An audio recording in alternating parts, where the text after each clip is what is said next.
En la noche del 31 de diciembre de 1974, el presidente Gerald Ford firmó una pieza legislativa de la que la mayoría de los estadounidenses nunca habían oído hablar. Estaba enterrada dentro de un proyecto de ley sobre asistencia al desarrollo internacional. No hubo cámaras, ni ceremonia, ni declaración de la Casa Blanca más allá de un breve aviso oficial citando la autoridad legal utilizada para llevar a cabo la acción. Lo que Ford firmó esa noche puso fin a un delito federal de 41 años. A partir de la medianoche, por primera vez desde la orden ejecutiva 6202 de Franklin Roosevelt en abril de 1933, un ciudadano estadounidense podía poseer oro legalmente. No joyas de oro, ni monedas de oro con valor numismático, sino oro en lingotes, barras de oro y oro en cualquier forma y cantidad que pudieran permitirse, sin necesidad de licencia federal y sin informar a ninguna agencia gubernamental. El hombre más responsable de ese momento no fue Gerald Ford. Ford, según los relatos documentados, ni siquiera sabía que la propiedad de oro era un delito grave hasta que se le llamó la atención al respecto. Se enteró porque un joven de Nueva Orleans, llamado James Blanchard de Mercerdin, había comprado 30 segundos de tiempo de emisión televisiva y se filmó a sí mismo sentado en una silla de ruedas, sosteniendo un lingote de oro, mirando directamente a la cámara y haciendo una pregunta. ¿Por qué no puedo poseer esto? Ford vio el anuncio, hizo una llamada. La legislación avanzó. Este relato trata sobre lo que sucedió después. Y lo que sucedió después es una de las historias más instructivas en la historia de la política monetaria estadounidense, porque casi todo el mundo se equivocó en casi todas las direcciones. El registro documentado de quién salió ganando no es la historia que la mayoría de las personas que conocen este periodo creen que es. Primero, debe establecerse el contexto, porque 1975 no llegó en un vacío.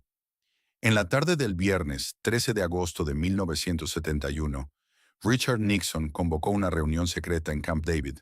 Asistieron 15 asesores, incluidos el presidente de la Reserva Federal, Arthur Burns, el secretario del Tesoro, John Connally, y el futuro presidente de la Reserva Federal, Paul Volcker, entonces subsecretario de Asuntos Monetarios Internacionales, junto con otros 12. Al cuerpo de prensa se le dijo que el presidente había ido a Camp David a descansar. Sin embargo, el propósito de la reunión no era el descanso. El sistema de Bretton Woods, el marco que había regido los acuerdos monetarios internacionales desde 1944, se estaba colapsando. Bajo Bretton Woods, el dólar estaba vinculado al oro a $35 por onza, y todas las demás monedas principales estaban vinculadas al dólar. El sistema solo funcionaba mientras los bancos centrales extranjeros creyeran que Estados Unidos realmente cambiaría sus dólares por oro bajo demanda. Para agosto de 1971, esa creencia se había vuelto insostenible. Estados Unidos tenía un déficit comercial por primera vez desde el siglo XIX. Los pasivos en dólares en manos de gobiernos extranjeros habían crecido hasta 4 veces el oro que Estados Unidos realmente poseía. Francia ya había comenzado a exigir oro por dólares. Gran Bretaña, en la semana anterior a Camp David, había solicitado el equivalente a 3.000 millones de dólares en oro estadounidense, una petición que llegó al Tesoro pocos días antes de la reunión. Los números no cuadraban, y no habían cuadrado durante años. La reunión de Camp David no fue un debate político, fue el reconocimiento de un hecho. En la noche del domingo 15 de agosto, mientras los mercados financieros estadounidenses estaban cerrados, Nixon se dirigió a la nación. Anunció la suspensión de la convertibilidad del dólar en oro. Los gobiernos extranjeros ya no podrían presentarse en el Tesoro y cambiar sus dólares por oro estadounidense. La ventanilla se cerró. Nixon dijo al público estadounidense que esto estabilizaría el dólar, utilizando la frase, «Permítanme desterrar el fantasma de la devaluación». El dólar, dijo, valdría mañana lo mismo que vale hoy. Para 1973, el dólar había sido devaluado formalmente 2 veces.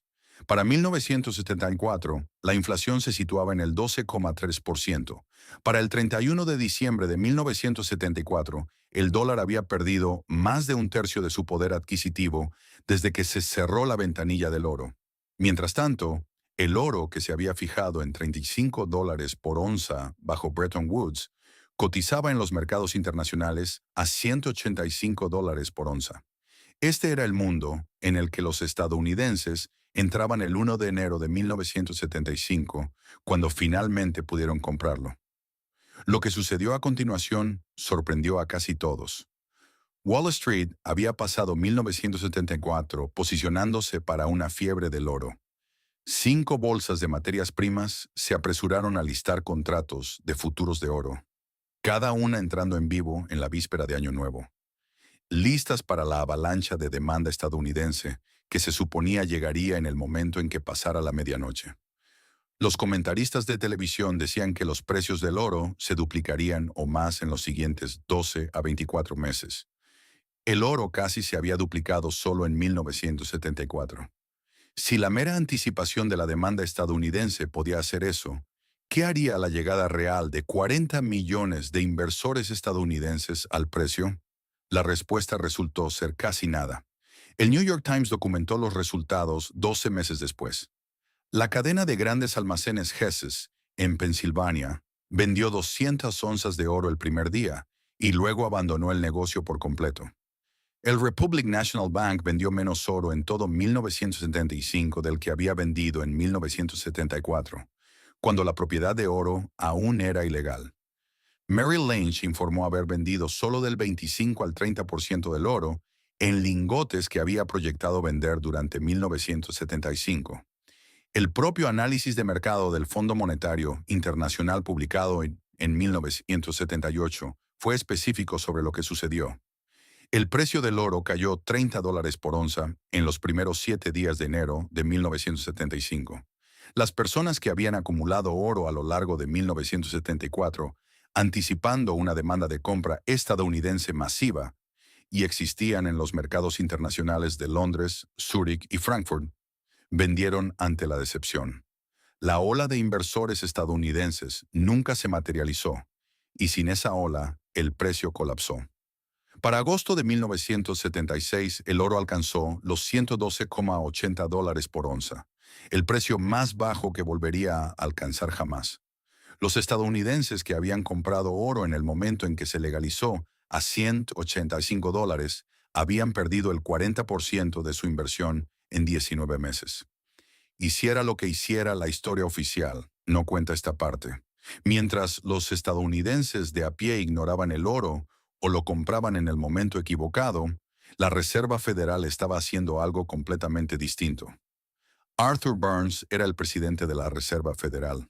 Se había opuesto a la legalización de la propiedad de oro desde el principio, calificando la decisión del Congreso de levantar la prohibición como inoportuna. Temía que si los estadounidenses movían sus ahorros de las cuentas bancarias al oro, esto desestabilizaría el sistema financiero y crearía exactamente el tipo de movimientos de precios que avergonzarían al dólar. Burns no se limitó a quejarse, actuó. Una carta fechada el 3 de junio de 1975, desclasificada y conservada ahora en la Biblioteca Presidencial Gerald Ford, documenta lo que Burns escribió en privado al presidente Ford. La carta es específica. Burns le dijo a Ford que había llegado a un entendimiento secreto por escrito con el Bundesbank, el Banco Central Alemán, con el acuerdo del canciller de Alemania Occidental, Helmut Schmidt, de que Alemania no compraría oro ni en el mercado ni de otro gobierno a un precio superior al precio oficial de $42,22 por onza. El precio de mercado en ese momento estaba entre 160 y $175 por onza. Burns le dijo a Ford que estaba convencido de que Estados Unidos debía resistirse a cualquier acuerdo internacional que permitiera a los bancos centrales y a los gobiernos comprar oro a precios relacionados con el mercado. Escribía al presidente de los Estados Unidos para informarle de que había acordado privadamente con un gobierno extranjero suprimir el precio de un activo que los ciudadanos estadounidenses acababan de recibir el derecho legal de poseer. La carta no fue clasificada como sensible por ser rutinaria. Fue clasificada porque Burns sabía lo que describía. El Tesoro anunció simultáneamente que vendería 2 millones de onzas de oro de sus propias reservas para mantener la oferta alta y los precios contenidos. La primera subasta se celebró el 6 de enero de 1975, 6 días después de que Ford firmara la orden de legalización. El Fondo Monetario Internacional comenzó sus propias ventas de oro en 1976. El Tesoro reanudó las ventas en 1978. El efecto combinado fue un esfuerzo sostenido y coordinado para asegurar que el metal que a los estadounidenses se les acababa de decir que eran libres de poseer no se revalorizara. Este fue el mercado en el que los estadounidenses entraron el 1 de enero de 1975. No un mercado libre, sino uno gestionado. Ahora bien, ¿qué funcionó realmente? La primera respuesta requiere entender qué salió mal para las personas que se movieron de inmediato. No se equivocaban en la tesis subyacente. El dólar se había devaluado. La inflación era real. El sistema monetario se vio alterado fundamentalmente por el cierre de la ventana del oro. Cada una de esas cosas era cierta, y siguió siendo cierta durante la década. En lo que se equivocaron fue en el momento y el mecanismo. Asumieron que la legalización se traduciría inmediatamente en una apreciación del precio. No fue así porque el mercado ya había descontado la demanda estadounidense esperada, la demanda no apareció a tiempo y porque Burns y el Tesoro estaban vendiendo activamente ante cualquier subida de precio. Los que salieron ganando fueron los que compraron durante la fase de desesperación. Los inversores que compraron oro en 1976, cuando el precio había caído a $112 y el consenso había pasado de «el oro se va a duplicar» a «el oro fue un error», hicieron una fortuna documentada. El oro subió de $112 en agosto de 1976 a $850 en enero de 1980, una ganancia de más del 650% en 3 años y medio. El operador que predijo ese movimiento con mayor precisión fue un especialista en metales preciosos de Nueva York llamado James Sinclair. Más tarde sería conocido como Mr. Gold por lo que hizo a finales de la década de 1970, específicamente por predecir públicamente que el oro subiría de $150 por onza en 1977 a $900 por onza y por estar documentado que cerró su posición un día antes del pico de enero de 1980. Lo que los dos relatos de la carrera de Sinclair rara vez enfatizan es de dónde procedía su marco analítico. Su padre era Bert Seligman, el socio comercial de Jesse Livermore, el legendario operador que ganó $100 millones vendiendo en corto durante el crack de 1929. Sinclair creció en un hogar donde la mecánica de las crisis monetarias, el engaño institucional y el posicionamiento en el mercado no eran conceptos abstractos, eran el negocio familiar. La predicción de Sinclair en 1977 no fue una conjetura. Fue una lectura de la condición monetaria subyacente que otros analistas habían dejado de mirar tras la decepción de 1975. Los problemas estructurales del dólar no se habían resuelto. La supresión de Burns había retrasado la señal del precio, no la realidad subyacente. Cuando Burns dejó la Reserva Federal en enero de 1978 y fue reemplazado por el ineficaz J. William Miller, el mecanismo de supresión se debilitó.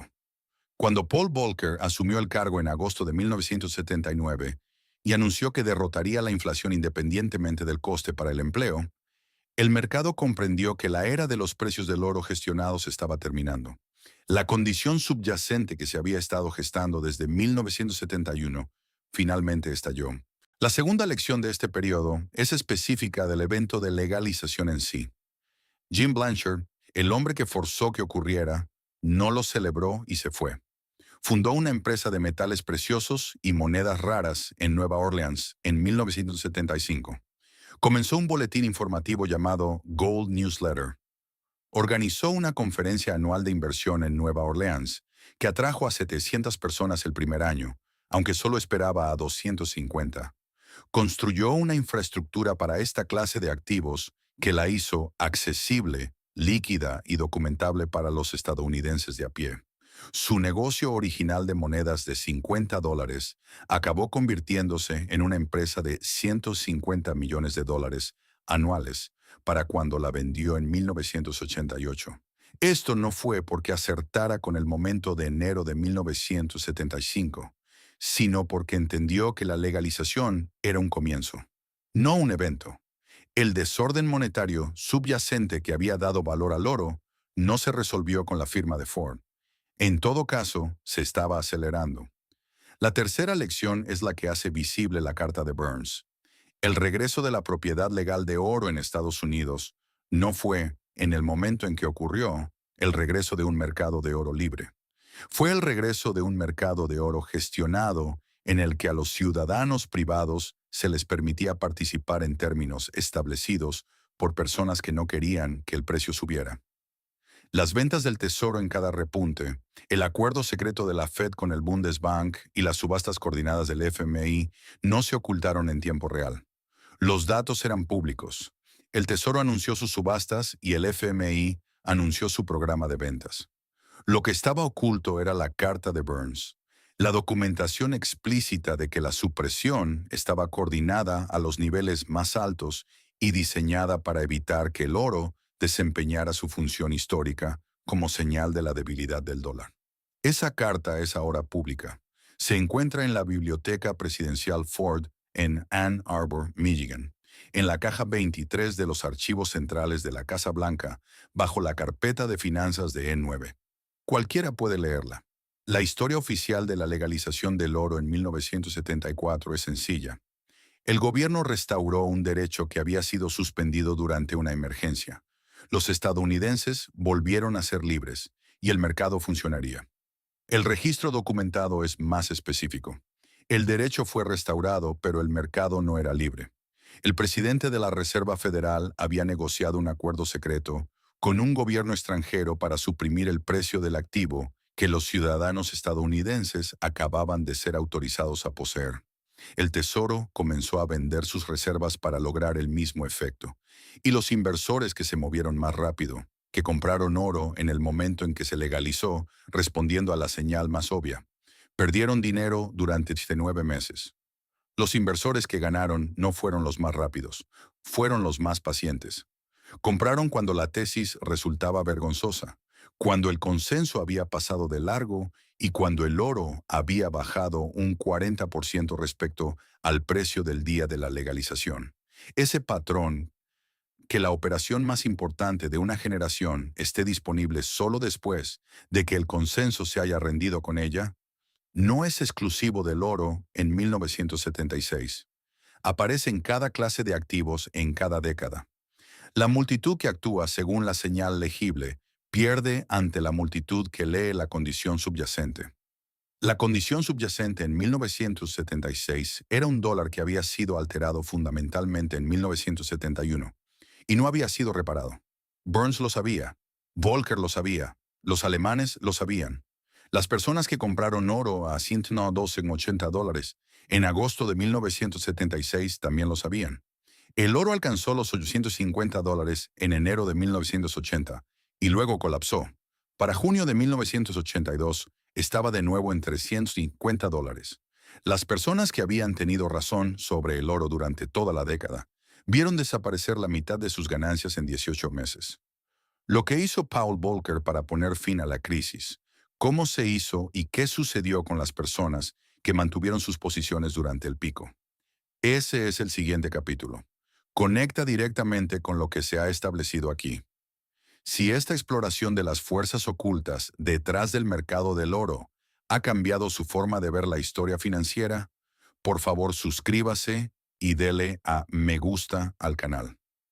Nos dedicamos a descubrir las verdades históricas que han sido enterradas en los archivos.